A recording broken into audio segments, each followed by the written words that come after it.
Now let's work on our login screen's UI. Here we can see we have a centered card widget with the text widget. We're going to be using a form to validate both of these fields. Here we have the login button, and down here we have a button that will navigate to the signup screen. Let's first start off by removing the const here. We're going to wrap our scaffold widget inside of willPop scope and set onWillPop asynchronous false. And that's so if we're on Android or iOS, we're not able to navigate back to the previous screen, which would be the splash screen in this case. Next, let's remove the body text here, and we can use center, child, card with a color colors.white. And right now nothing is showing up because we don't have any contents for our card. So inside here, we're going to have a column widget. And the first item will be const text Instagram with style text style. Font size will set to 28.0 and the font weight will be font weight bold. Now in order to center the card widget, we can go into our column and add the property main axis alignment center, and the cross axis alignment will be cross axis alignment dot stretch. And this will stretch out our card to the entire width of the screen. In order to control the height of the card, we can go back to main axis size dot min. And now we can make out the card border here. Let's add some padding to our card and wrap it with const edge insets 24.0. And then to add some padding to the inside of the card, we can wrap our column in padding 24.0. And now that's a lot easier to see. Let's set the text align for our text widget to text align center. And now Instagram is centered. Next, we're going to add some text form fields. And because we're going to be using a form, we should wrap our column in a widget called a form. And if we hover over form, we can see it takes in a key. So we can write key, and here we're going to make a variable called form key, which will instantiate at the top of our file.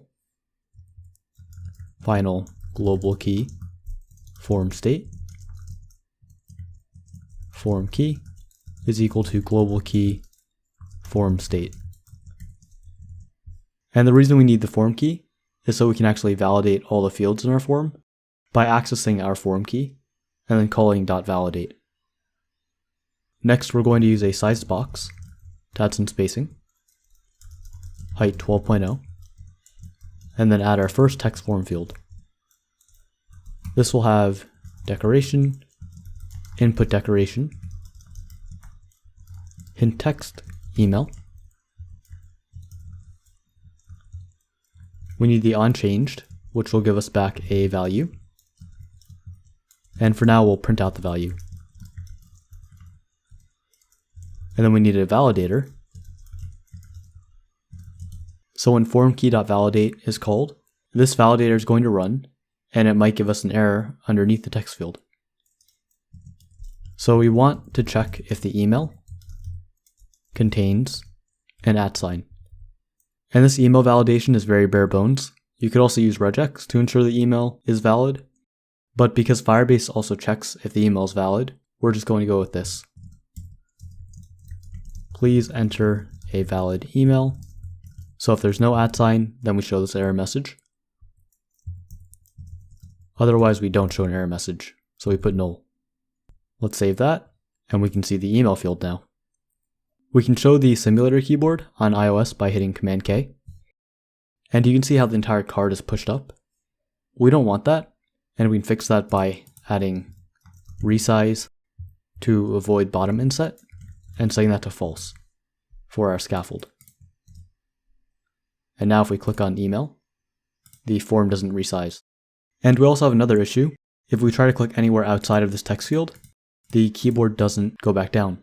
To fix this, we can wrap our scaffold widget in a gesture detector on tap, and then call focus scope .of context .unfocus. And all this is doing is unfocusing the text field when you click outside of the text field and on the scaffold. Let's add the next form field. We can copy this and paste it underneath. We'll change email to password. And then for the validator, we're going to check that the value length is less than 6 characters. And if it is, then we want the error message must be at least 6 characters. And hit save. We can add some more spacing between these two text form fields by changing the 12 here to 16. And then we're going to add more spacing between the password text field and the button with a height of 28. Now let's add our raised button. The on pressed, we'll just have it print out login for now. The elevation we'll set to 1.0. The color will be theme.ofContext.primary color, and that's going to be blue. Text color will be colors.white, and our child will be text login, and we can make this constant. Now let's add another size box, and this will be 12.0.